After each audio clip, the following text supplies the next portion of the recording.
China's communist leaders are masters at disguising their true intentions.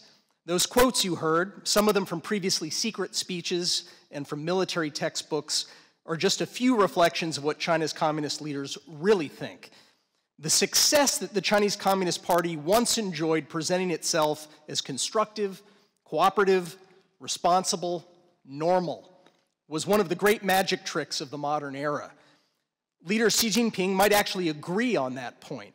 He refers to the party's influence in propaganda activities as a magic weapon for advancing the regime's interests.